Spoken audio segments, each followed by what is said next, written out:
Nganong ang kaluwasan dili man pinaagi sa binuhatan. Tungod kay ang kaluwasan gasa sa Dios.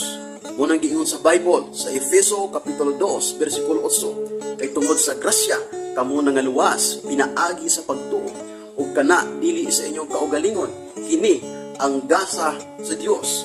Dili ka makabaso sa Bible igsuon nga ang kaluwasan ganti, apan ang kaluwasan gasa sa Dios. Sa Roma kapitulo 6 bersikulo 23, ingon sa Bible, kay ang bayad sa sala mao ang kamatayon, apan ang gasa sa Dios mao ang kinabuhing dayon. Pinaagi ni Jesucristo nga atong Ginoo.